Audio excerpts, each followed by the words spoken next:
Time now for the markets with Leighton, and you say there are some processing plant closings that are affecting the livestock sector in our area. That's right. In fact, 2 plants in the area are going to be shuttered soon, and the announcement of their closure recently stuns the communities being impacted.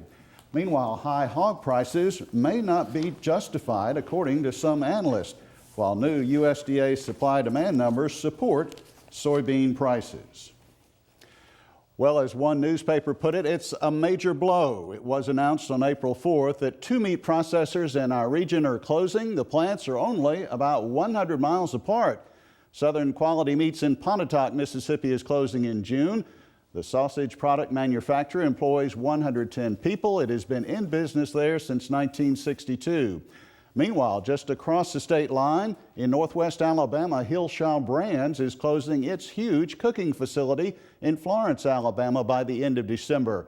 1,100 workers are there. The product line included meats for breakfast sandwich products as well as sausage.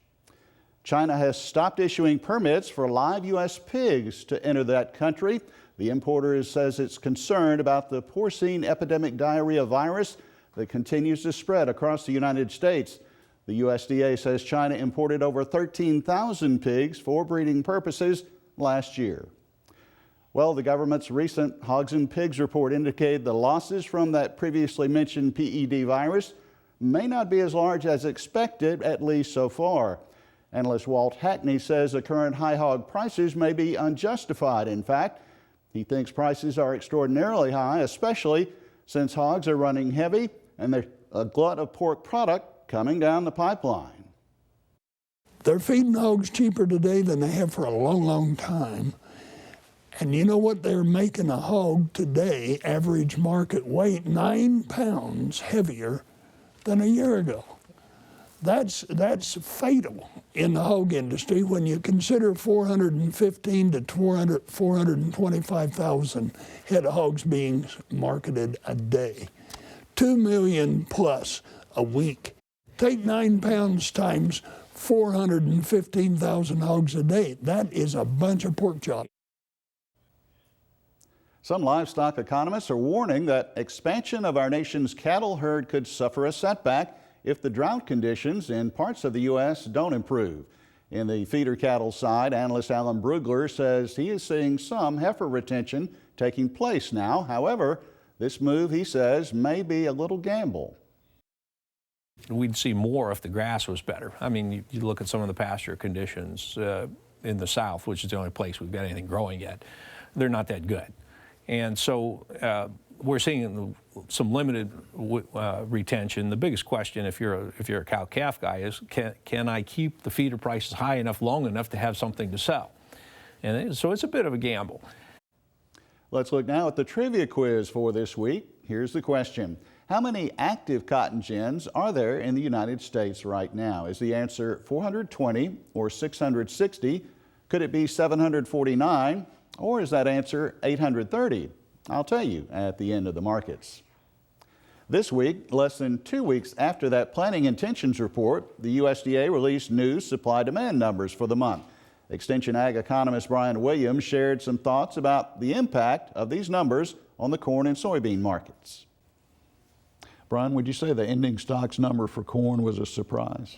I think it was. We were expecting around 1.4 billion bushels before the report came out, and the report came out with ending stocks of about 1.33 billion bushels. And another surprise was the export number for corn, right? Right. They increased the exports by 125 million bushels, and that's the majority of the movement from last month to this month. And the big thing about that is that the exports are more than double right now that they were a year ago. Now, the market price reaction was somewhat unusual, as we were discussing off camera a few minutes ago. It was. Just looking at this report in itself, it seemed like it should be bullish, but prices actually came down a little bit yesterday.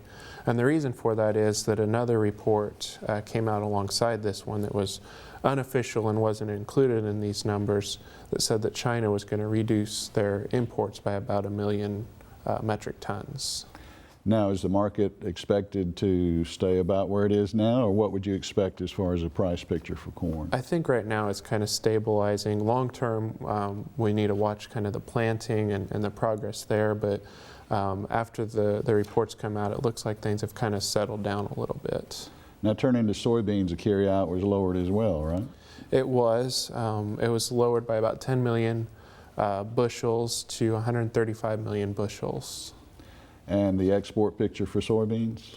The exports are real positive with soybeans. They increased the exports by 50 million bushels, but we did increase imports by about 30 million bushels. So there's a net increase of 20 million bushels there.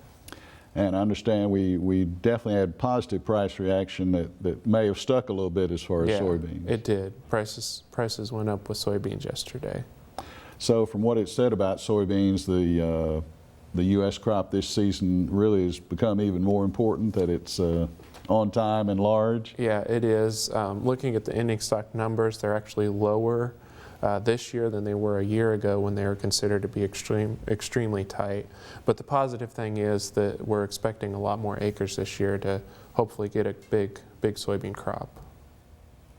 And as for cotton, in that supply-demand report, DTN says the U.S. estimates were much in line with the expectations. The numbers feature lower production and ending stocks compared with last month. On the world side of cotton, the estimates include an increase in expected imports by China. Well, before our feature story, let's check the trivia answer now for the week. The correct choice is B, an estimated 660 active cotton gins in the United States.